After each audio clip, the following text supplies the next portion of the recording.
আসসালামু আলাইকুম রহমতুল্লাহ। গত ক্লাসে আমরা ত, জ, আইন, গইন এই ৪টি অক্ষরের যুক্ত বর্ণ দেখেছি।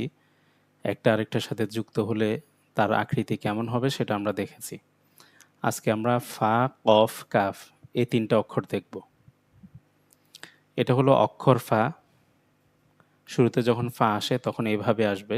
ফা এর প্রথম অংশটা থাকবে আর তারপরে আরেকটা অক্ষর লাগানো থাকবে। প্রথমে ফা, এরপর অন্য একটা অক্ষর লাগানো থাকবে, কিন্তু তার আগে কোনো অক্ষর লাগানো থাকবে না। এটা হলো শুরুর ফা। এরপর হলো একটা অক্ষর লাগানো আছে, সেটা হলো বা। ফা, বা। আগে কোনো অক্ষর লাগানো নেই, পরে অক্ষর লাগানো আছে। এরপর এটা হলো মাঝের ফা। প্রথম একটা অক্ষর আছে, শেষে একটা অক্ষর আছে। মাঝখানে ফা এর যে গোল চিহ্ন আছে, গোল মাথা আছে সেটা আছে, উপরে একটা ফোঁটা আছে, এটা হলো ফা। তাহলে মাঝের পা প্রথমে একটা অক্ষর লাগানো থাকবে, পরে অক্ষর লাগানো থাকবে, আর মাঝখানে এভাবে থাকবে ফা। আর শেষের ফা হলো পরিপূর্ণভাবে আসবে, এটার মতো আসবে, তবে আগে অক্ষর লাগানো থাকবে, পরে অক্ষর লাগানো থাকবে না। তাহলে এটা শুরুর ফা, এটা মাঝের ফা, এটা শেষের ফা। এটা হলো কফ, অক্ষর কফ। এটা হলো শুরুর কফ। আগে কোনো অক্ষর লাগানো থাকবে না, পরে অক্ষর লাগানো থাকবে। কফের প্রথম অংশটা থাকবে, পরে অক্ষর লাগানো থাকবে।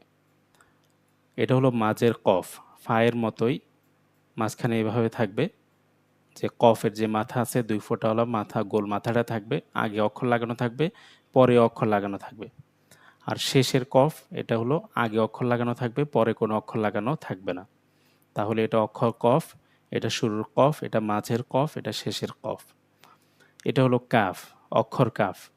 এটা হলো শুরুর কাফ। শুরুতে যখন কাফ আসবে শব্দের শুরুতে, তখন এভাবে আসবে। আগে কোনো অক্ষর লাগানো থাকবে না, পরে অক্ষর লাগানো থাকবে। এটা শুরুর কাফ। এটা হলো মাঝের কাফ। এখানে আগে একটা অক্ষর লাগানো থাকবে, পরে একটা অক্ষর লাগানো থাকবে। মাঝের কাফটা এভাবে আসে, আবার কখনো এভাবেও আসে। এখানে যে ২ নাম্বার কাফটা আছে, দ্বিতীয় কাফ, এটার মতো। মাঝে কখনো কাফ এভাবেও আসে, আবার কখনো এভাবেও আসে। ২ পাশে ২ টা অক্ষর থাকে, মাঝখানে এভাবে থাকে, অথবা এভাবে থাকে। তাহলে এটা বা, এটা কাফ, আর এটা হলো শেষের কাফ। এটা শুরুর কাফ, আর এটা হলো শেষের কাফ। শেষের কাফ অক্ষরের মতো হবে, আগে অক্ষর লাগানো থাকবে, পরে অক্ষর লাগানো থাকবে না। এটা শুরুর কাফ, এটা মাঝের কাফ, এটাও মাঝের কাফ, আর এটা হলো শেষের কাফ।